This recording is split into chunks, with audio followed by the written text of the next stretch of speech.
Baltimore, it's all the PC we need. And Sean, I like these. This is the important part. He says, in Baltimore, that's the only PC we need. That's the only probable cause we need to chase someone or to put them as a suspect. This is all spoilers. If this is spoilers, then everything Hasan talks about is a spoiler. Yeah.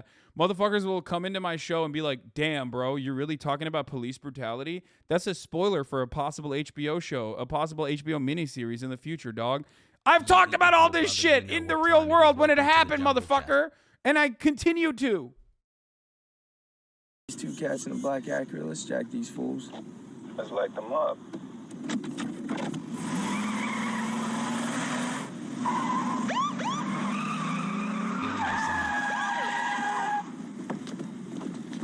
Show me hands! Hands! Fuck. Let's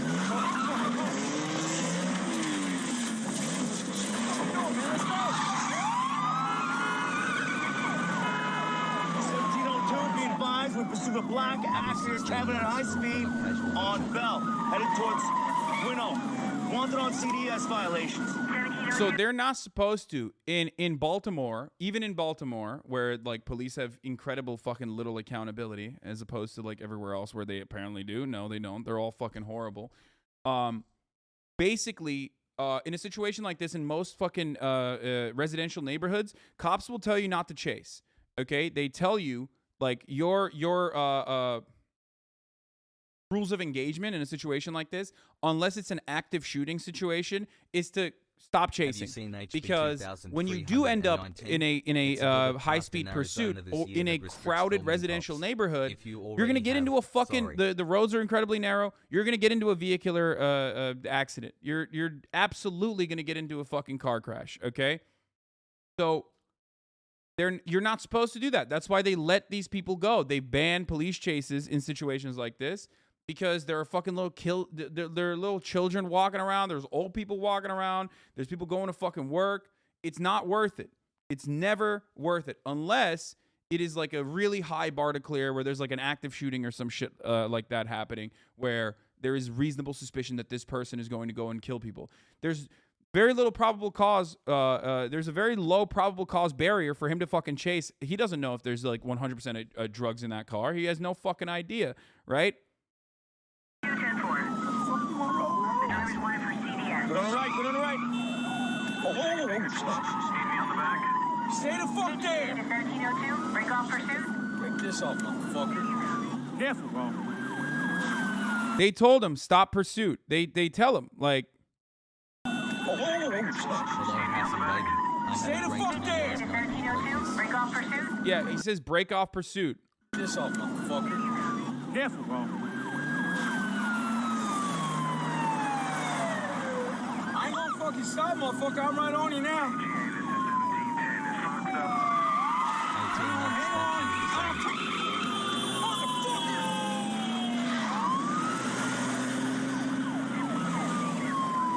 Slow down. Motherfucker said, is this based on a true story? This is 100% a real story. This is a real thing. These are all real events that took place in Baltimore. Like, and the actors are portraying real human beings. I mean, barely. They're cops, so they're pigs, but.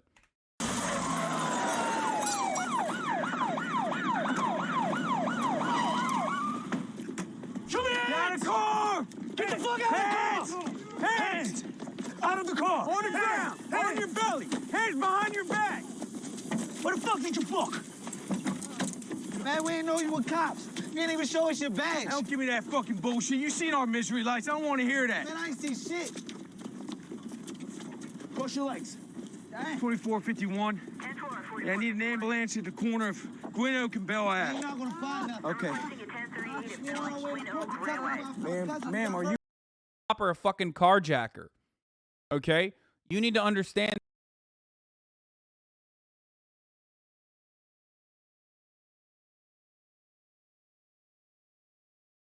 That shit. Also, even if they know you're a fucking cop, given the prior history of the police force, especially the plainclothes officers they call jump out boys, by the way. You know how like you know how they called the fucking Kia boys the Kia boys in Minnesota or whatever, wherever the fuck the Kia boys were. Like, they called these cops jump out boys, okay? Because they literally fucking will roll up. They'll fucking, or Milwaukee, they'll roll up to you when you're sitting down doing nothing, okay? And get the fuck, jump out of the car and like steal your money. And they kept doing it for a very long time. Yeah, here it is. Unmarked police rolling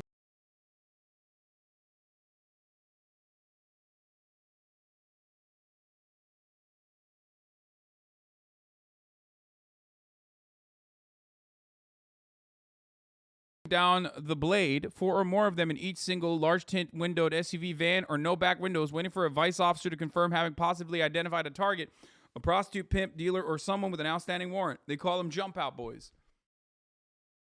They're just fucking literally doing like armed robberies in an organized manner. Urban Dictionary, KEKW, I mean, this is to show you that this is like, obviously it's not like a fucking terminology that they, a legal term. I'm saying that this is such a fucking common occurrence that there is a term for it since fucking 2006 on Urban Dictionary. It's slang. It's to indicate in an anthropological manner exactly how common of an occurrence this is. Yeet.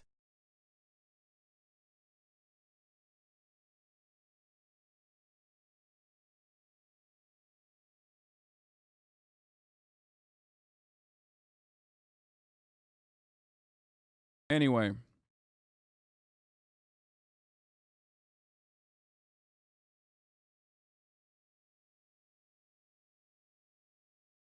Use Merriam-Webster. Yeah. Actually, sorry, but this is not the Merriam-Webster definition, so I will not be listening to it. Shows it's such a problem that it's made its way into the common vernacular. Yeah, exactly. No, these motherfuckers are doing. What you toss it out the window? No.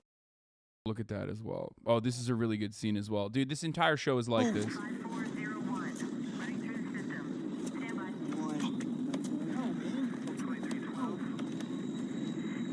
My brain is rot beyond recognition. DMKHG.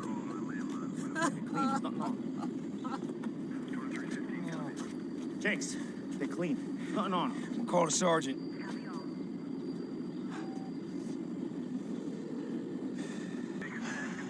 Yeah, the guy does. Let's call the city guard. Make sure you edit the inventory. Right. You're on. Yes, it's John Bernthal.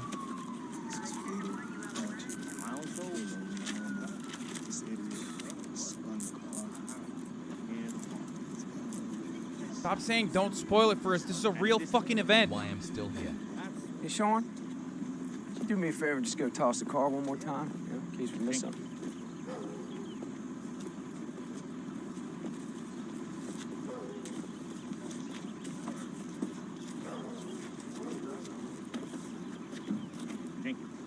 Hate cops, hate landlords, love me proletarians. One of the best parts one of the best things that they showcase here is that Sean is actually a good cop. Okay? For the record. Sean here ends up leaving the team. He's very conflicted about like the illegal, illicit activities that they fucking engage in. Okay? Spoiler alert. And he's a good cop. Watch what he does here.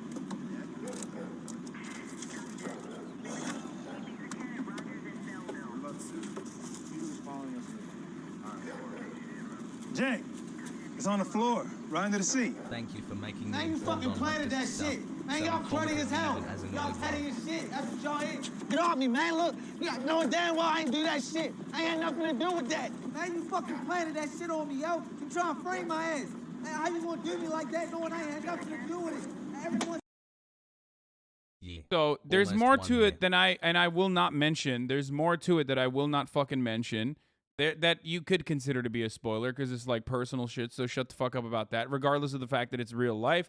But the reason why I'm covering the broader narratives, obviously, is that I'm covering the broader narratives that are like ongoing Hey, and chat, happened I'm and thrilled to also announce I'll was no well longer be documented. thinking. Okay, This has been so a lifelong goal, and I'm grateful to everyone who helped get here, me this here. is another really good fucking scene, and it's full of scenes like this. By the way, like this entire show is just full of fucking scenes like this, and that's why I love it. But yeah, this is a real thing that happened. What Ward told the feds about Sean Suiter warning him about Jenkins, that's something Ward told me in interviews from prison. One person Ward remembered warning him about Jenkins. Sean Suiter was the one person who actually told me to be careful with him, Ward said. He didn't go into detail, but he said, learn what you can, then get out of his squad. You see this in the fucking show as well. Learn what you can to get out of his squad. If you look around, he'd do some crazy shit. They protect him and leave the guys who work for him to the wolves.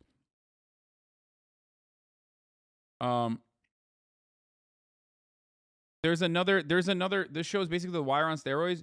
No, this show just like hyper focuses exclusively on police brutality and police negligence and how fucking corrupt and how unaccountable of a fucking force of evil cops are, especially in black cities. Okay? Isn't this show showcasing that there are bad apples, especially as they're showing John Bernthal as the main bad guy? Am I wrong? No, dude. Your takeaway will not be there are some bad apples in the police force when you watch this.